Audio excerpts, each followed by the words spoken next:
saudara sekalian yang kami cintai dalam Yesus Kristus, kalau akhir-akhir ini kita direpotkan dan disusahkan oleh para demonstran, kadang-kadang kita berpikir, sedangkan baik-baik saja dan tenang-tenang saja sudah sulit untuk meningkatkan ekonomi, apalagi dengan hal-hal seperti ini semua menjadi rusak. Entah siapa yang membuat. Tapi kalau kita lihat mereka ada mungkin dua jenis di situ ya. Apakah orang-orang ini yakin yang diperjuangkannya atau hanya ikut-ikutan? Jangan-jangan mereka tak tahu apa yang diperjuangkan.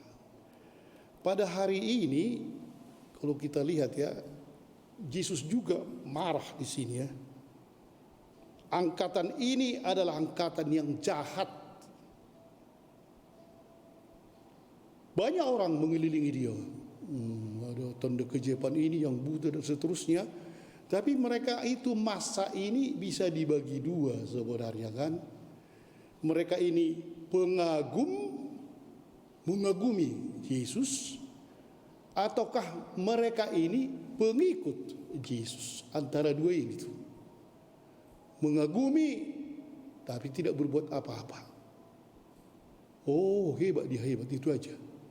Mengikuti memang mempunyai niat dan tujuan dan mulai mengikuti Yesus itu seperti yang dikatakannya. Inilah yang terjadi pada hari ini dalam Injil. Ada seorang, ya kita katakanlah pejabat gereja, begitu meyakinkan dia sehingga ada seorang ibu yang masuk jadi umatnya. Tapi rupanya suaminya sama sekali tidak setuju. Kau tak boleh kau ke gereja, kita bukan agama Kristen, kau tak boleh gitu. Tapi ibu ini terus bertekad dan dia masuk ke gereja ini, menjadi jemaat di situ, dan diberitahukanlah kepada yang ketua jemaatnya, saya selalu dimarahi. Gak apa-apa, kita berdoa supaya Tuhan melindungi ibu. Berdoalah mereka, Tuhan, iman adalah sangat penting. Lindungilah ibu ini terus. Tapi 2 hari kemudian datang lagi ibu itu. Bahaya, Pak. Kenapa? Karena aku diancam akan dibunuh oleh suamiku kalau saya lagi ke gereja ini. Tenang aja. Mari kita berdoa lagi mereka.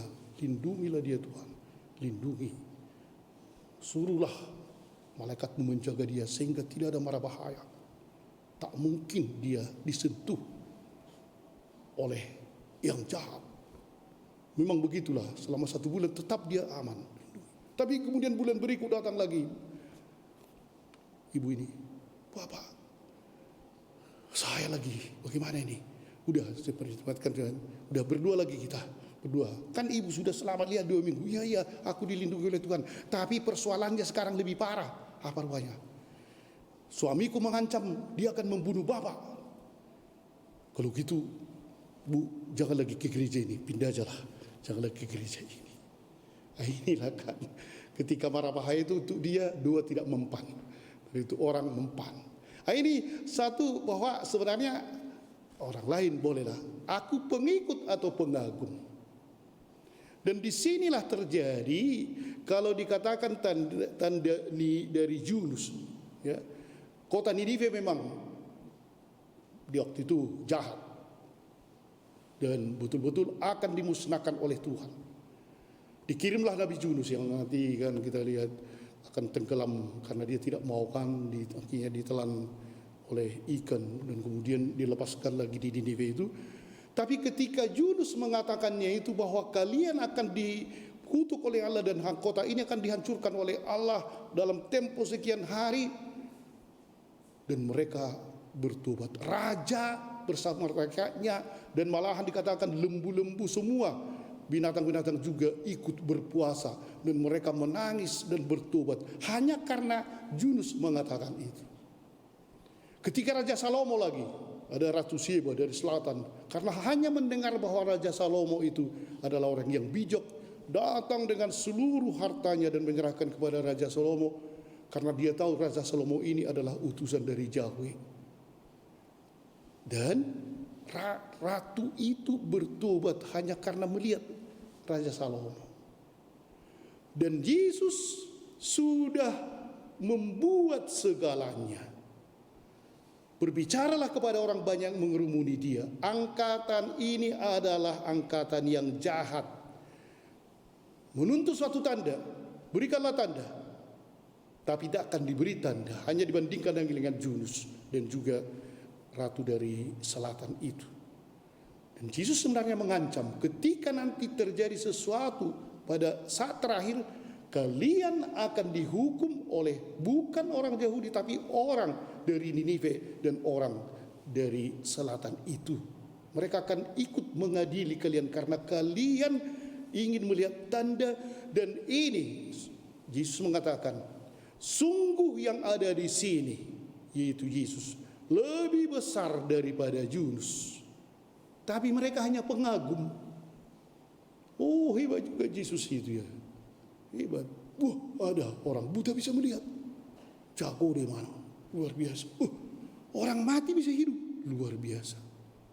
Besok mungkin ada lagi yang dia. Yuk kita tonton. Mungkin besok ada lagi. Wah, waktu itu 5 roti 2 ikan. Bisa, wah luar biasa. Kita tonton. Mereka mengagumi. Mana Yesus pergi? Dikagumi. Tapi tidak menganggap bahwa Yesus itu adalah penyelamat yang hidup dalam hatinya. Sebenarnya ini para bapak dan ibu dan saudara sekalian, gambaran kitanya ini orang Kristen ya. Kan Muhammad Gandhi, Perdana Menteri India dulu, sangat mengagumi kitab suci dan sangat mengagumi Yesus. Luar biasa mengagumi.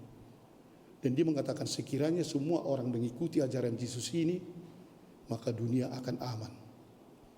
Tapi dilihatnya lah bahwa orang-orang Kristen hanya pengagum, tidak mengikuti. Akhirnya dia tidak mau menjadi Kristen. Dilihatnya penjajah orang Kristennya, semua orang Kristen. Dilihatnya lagi di India, orang Inggris membangun gereja besar-besar dan hanya sekali seminggu dipakai. Heran dia, kami ada setiap harinya kami ke situ. Ini hanya sekali seminggu. Padahal Yesus begitu hebat yang dikatakannya, tapi siapakah yang mengikuti? No. Mungkin kita para bapak dan ibu dan saudara sekalian, kita memang pengagum Kristus lah. Bahwa bisa besar salib di rumah kan, ada lagi patung Bunda Maria, mungkin di segala sudut. Ada juga rumah kulihat satu tingkat gambar Yesus kerahiman ilahi, satu tingkat besar kali. Hebat juga ini, kan? Di tingkat sudut atas itu semua, pengagum. Tapi kalau ditanya sekarang kepada kita masing-masing, apakah kita pengikut? Mengikuti lain, mengikuti memang seperti tadi ada konsekuensinya. Bisa kita harus malahan, tak usah kan sampai terbunuh. Sulit ya. Disinilah pertanyaan Yesus kepada kita, apakah jangan-jangan Yesus itu mengatakan kepada kita sekarang, angkatan ini para bapak dan ibu semua kita para pendengar adalah angkatan yang jahat, hanya meminta tanda, Tuhan aku lagi mencari kerja, berikanlah. Tak dapat kerja, tinggalkan Yesus. Tuhan sembuhkanlah, tak sembuh, tinggalkan Yesus. Hanya pengagum. Kalau diberikan tanda, oh terima kasih. Setelah itu tanda yang lain lagi, tanda yang lain. Ada 2 orang anak satu keluarga, rupanya dipesan oleh mamanya pizza. Jadi potongan terakhir berebutlah mereka. Berebut. Mamanya mengatakan, tenang dulu. Sekiranya Yesus ada di sini, kalian harus seperti Yesus. Pasti dia akan memberikan pizza itu kepada yang lain, bukan kepada dirinya, bukan berebut. Jadi si abangan ini masih kecil, dek, jadilah kau seperti Yesus. Bukan dia seperti Yesus, biar diberikannya pizza itu sama dia. Begitulah kita para bapak dan ibu. Kita mau menanggung enaknya, tapi kalau menanggung susahnya, yang lainlah. Para bapak dan ibu, disinilah Yesus jangan-jangan ini suatu yang ungkapan yang juga kena kepada kita. Angkatan inilah angkatan yang jahat, hanya meminta tanda, hanya pengagum, tapi bukan pengikut. Mari kita bertobat. Amin.